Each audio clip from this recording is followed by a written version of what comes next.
Vinyl video. Okay, so today I just wanted to go through some of my favorite vinyls. I only got four just for a shorter video today. But I have a total collection throughout everywhere I live, all of the houses. I have around 400 vintage vinyls alone, but then I have some reprints. But the ones I'm going to be showing today are all vintage. They're all original print year copies that I got from thrift stores, online, and usually they are pretty certified. Um, but yeah, so I just wanted to show four of them today. Like four very influential albums in my life, albums that have influenced the music I like to play, the music I like to make, the music I listen to, and pretty much what I grew up on.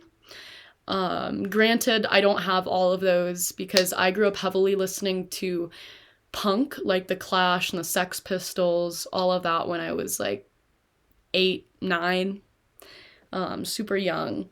But so first we're gonna start with Led Zeppelin 1. It's a little messy. This one is a vintage copy, and I know that for a fact because my grandfather got it in 1969, the original print year of this album, because that's when the album came out. And this one is incredible. There are plenty songs on this that I love. I can actually play Dazed and Confused on guitar and bass, and the bass part is not very impressive because it goes 1, 9, 10. I mean, no, wait. 10, 9, 8, 7, 6. Like, it's just a very easy one to play. But my favorite songs off of this one are probably Dazed and Confused, Babe, I'm Gonna Leave You. I actually have a poster up there for this one. I love Communication Breakdown. I could play that one on guitar. And I Can't Quit You Baby. I love this album so much. I grew up with this one. This one was one of my favorites in like 8th grade. So next we have True Stories by Talking Heads. This one is an incredibly kept up one. It has all of the original stuff. It has the band up here. You see like David. I love David. David Byron. I'm pretty sure that's how you say his last name. I'm really bad with last names, but David Byron, he is so cool. I love him to death. He is an incredible musician, an incredible person, just super cool guy. And True Stories, my favorite songs off of this one, because this was actually a movie, are definitely Papa Legba and Love for Sale. Papa Legba is my all-time Talking Heads favorite song. It's such a good song. And then we have one that's very dear to my heart. Out of Our Heads by the Rolling Stones. This one is also a vintage copy. Look at Keith on it. He looks so cute. And sorry, like the camera's reversed. And Charlie. Keith and Charlie are my two favorite Stones. It's so sad to know that Charlie has recently died, but I mean, it's probably, like, he's in a good place. Charlie was a really he's an amazing person. I love him. A lot of people have a lot of bad things to say about Keith, which is so stupid, because if you knew anything about Keith Richards, you would have a very high opinion of him. I actually have his book right here, Life. It's an incredible book. He's very transparent in it, and a lot of people say, oh, rock stars, musicians usually aren't transparent. They're totally liars. Keith doesn't really have a reason to lie, and if you look in his interviews and all of that, he really is an incredible person. But yeah, this one is one of my favorite Stones albums, which is kind of stupid because it doesn't include a lot of their original songs. It's more like, like Play with Fire and all of that, which is like written by other people. But Play with Fire is my favorite on this just because that song got me into the Stones.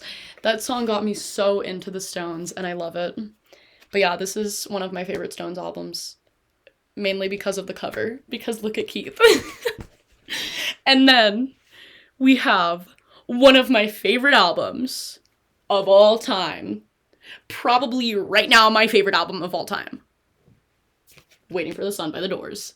This too is an original copy from the print year, because this is also one of my grandfather's. I kind of stole all of his vinyls. He let me, though. I didn't just steal them. I took some of his vinyls because we have a very similar music taste, and he was like, oh, you can just take these vinyls. He's from New York. He's a really thick accent. He's from the Bronx. But yeah, this is Such a good album. I listen to Love Street like 30 times a day. Hello, I Love You, all of it. And I know that those are such like basic songs to like, but like just because a song is quote a basic song to like doesn't mean it's not a good song. There's a reason it's popular. This album is incredible. I think this is the best Doors album. Like just for listening. If you want to get into meaning and depth, there are other Doors albums that will definitely just play into that more. Like if you listen to stuff like The End. I love Strange Days though. Strange Days, revolutionary. Incredible album, changed the world of music, changed the history of music forever. Great album. But this one, it just holds a very special place in my heart. So those are 4 of my favorite albums. I love them so much. I don't like Jimmy, though. I don't like Jimmy Page. I like Jimi Hendrix. I love Jimi Hendrix, but I fucking hate Jimmy Page. Robert Plant, he's pretty cool, but I feel like there's some shady stuff about him. I don't know, though. There's shady stuff about everyone, so I can't judge too hard, but Jimmy Page is not a good person. I love Jim Morrison. I could go on for hours about band members and all of that. I know everything about bands as people, all of that. So, like, if you have any questions about bands, like, write them down in the comments and I will answer all of them. All right, thank you for watching.